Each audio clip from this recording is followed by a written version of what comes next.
Traveler, hurry, have a seat. I've heard something, if you have time to listen.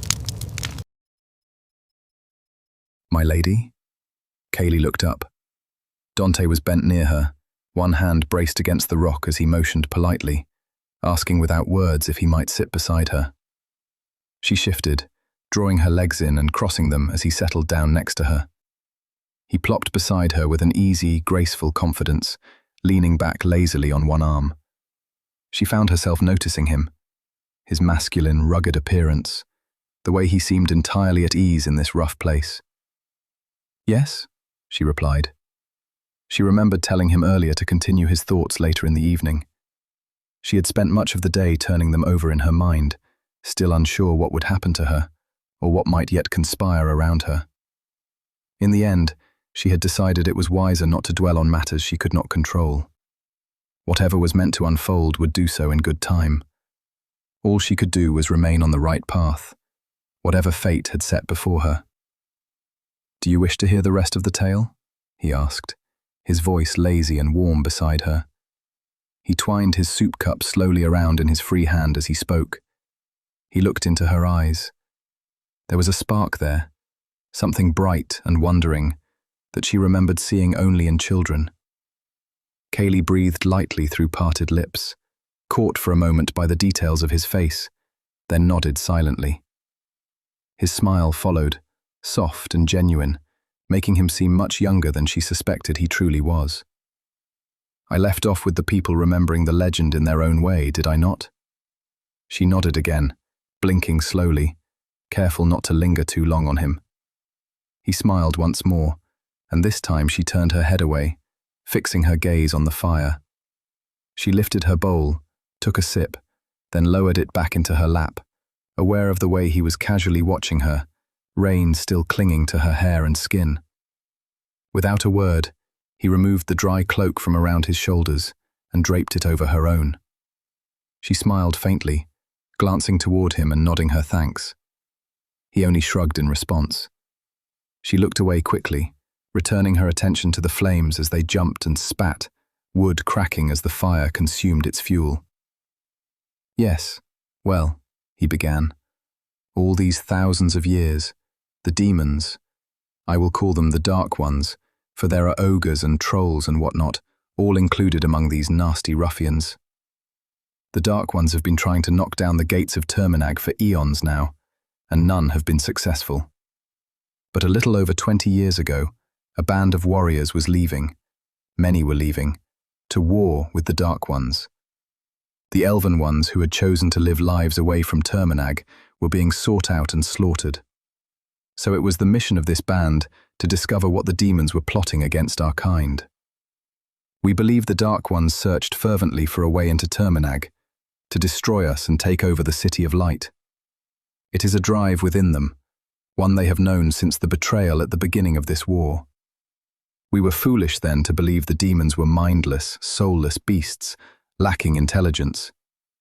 The band was accompanied by the Seiren, who carried her infant daughter strapped upon her back, and my mother, her dearest friend, at her side. They were saying goodbye to their husbands and grown children, as tradition demanded. But this time, there was an army of Dark Ones, finally making their move to capture the Seiren. The attack was launched by a great black wolf, much like the demon you keep company with. Kaighleigh's heart fluttered. She refused to look at Donte. He could only think the worst of her, and the worst of Wolfgar.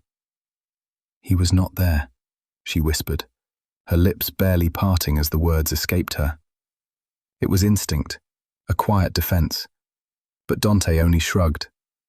"No, I know that one was not there. The name was different. I will tell you how we knew what had truly conspired, but I should finish the other parts first. The elven band was taken by surprise, not by the full force that would later be sent. This was merely a scouting party of sorts. Still, any number that large would be considered an army. They were elven," he added, as though that alone answered any doubt.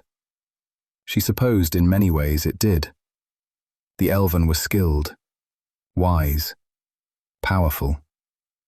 yet his haughty tone unsettled her. A question stirred quietly in her chest. Was she on the right side?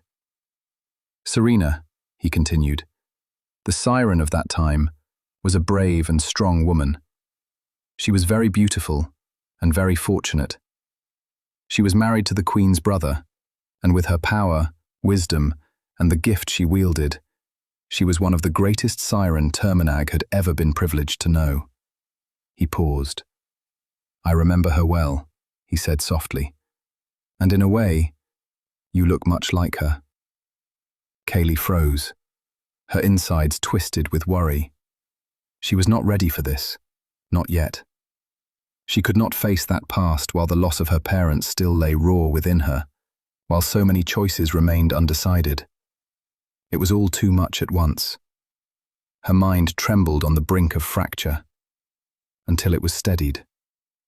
Wolfgar's strength wrapped around her like a shield, firm and unyielding. He was there. He would protect her. But I am human, she said, her voice a little shaky, forcing the words out instead of letting a worried whimper escape. He smiled. She could not help but catch the curve of it from the corner of her eye. Yes, yes, of course, he said gently. But in a way, you are much like her.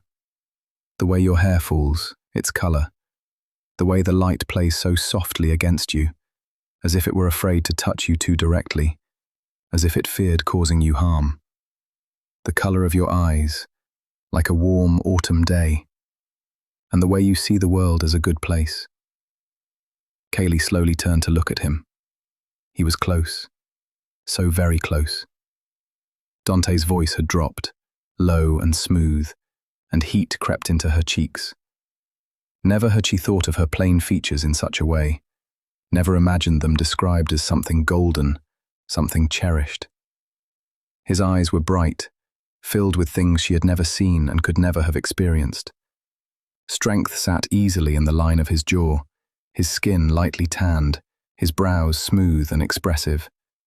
His golden hair had been pulled back, yet it still framed him like a lion's mane, wild and untamed despite his effort to restrain it. Kaighleigh realized then just how close she truly was to him, closer than she had ever been to any man before. The sudden awareness nearly made her pull away. Nearly. But she did not want to move. She wanted him to remain just a hair's breadth from her face. His breath was warm as his gaze searched her features slowly, carefully, as if he were looking for something she did not yet understand. She liked this war man, Donte, the way he had never let her fall as they rode for so long, even when his arm must have ached from holding her steady. Even when they first met, he had protected her, pulled her away from the horror of her parents' broken bodies before she could fully see them. He reminded her of her father, of Wolfgar. He carried her father's kindness and that gentle smile that made her feel safe. But he also bore Wolfgar's determination, his vigilance, his powerful instinct to protect. Then Donte's fingers touched her face, just her cheek, ever so gently. Her thoughts scattered at once, dissolving beneath the warmth of his hand. All she could feel was the smooth heat of his skin against hers. He moved closer, his eyes locked with hers, and she felt herself leaning into him without realizing she had done so. She had known him only a short time, yet she knew, just as surely as she knew Wolfgar was good, that Donte was as good as a war man could be. He kissed her. His lips were warm, careful, touching hers in a way no one ever had before. She had seen her parents kiss countless times, knew what it meant, knew what to do. She pressed gently back against him, melting into the moment as warmth bloomed deep within her. His hand slid behind her neck, steady and sure. The sensation was glorious, soft, calloused, exactly where it should be. Wanting her, needing her. Her stomach twisted with a feeling she had never known, bundled tight and burning all at once. Others had tried to court her, to charm her, but none had ever made her feel this way. Then the heat of his breath brushed her cheek. Too close, too sharp. She flinched. Her eyes flew open. With a gasp, she lurched backward. Wolfgar stood between them, his massive form blocking Donte completely. His sharp teeth were bared, his lips pulled back in a silent snarl, his blazing red eyes locked inches from Dante's face. Kaighleigh's bowl lay forgotten outside the tent as she pressed herself instinctively behind the wolf's broad frame. "I warned you, boy." The hatred and malice in Wolfgar's voice cut through her like a blade. Tears welled in her eyes, painful and confusing, so close to the warmth she had felt only moments before. Her chest heaved as she looked from one to the other. "Wolfgar!" she cried. He turned his head slightly toward her, muzzle twitching. "Please, Wolfgar, no." The fire in his eyes dimmed, the harsh red fading into something softer, like freshly heated iron cooling. After a long, heavy moment, he exhaled. "Very well." Reluctantly, Wolfgar turned away from Donte. Donte remained frozen, shock plain on his face. Neither of them had heard the wolf approach. Neither had sensed his fury until his breath was upon them. Wolfgar moved back to the cushions that served as Kaighleigh's bed, lowering himself with a huff. He curled in upon himself, closed his eyes, and appeared to fall asleep. The moment was gone. Kaighleigh no longer smiled, no longer felt as though she might lift from the earth and fly. Her cheeks burned as she met Dante's gaze again. His expression was tight, angry, lips pressed thin, as he shot a glare toward the wolf filled with pure malice. Embarrassment washed over her. The silence pressed down, heavy and awkward, and she could not bear it. "Forgive him," she whispered, glancing toward Wolfgar. He did not stir. "He only means to protect me, sometimes a little too much." She looked back to Donte then, hope flickering in her eyes. She did not want him to leave. He had so much more to tell her, and she had nearly forgotten that in the heat of the moment. He sighed, nodded once. When he looked at her again, the fire between them had died. Next time, the warmth of the fire will not be enough to soften what has changed. Donte has more to tell. Kaighleigh has more to learn. And Wolfgar is no longer willing to hide what he feels. As the road stretches deeper into danger, old truths, wounded loyalties, and jealous hearts begin to collide. And before this journey is over, Kaighleigh may be forced to decide who she can trust and who she can never bear to lose.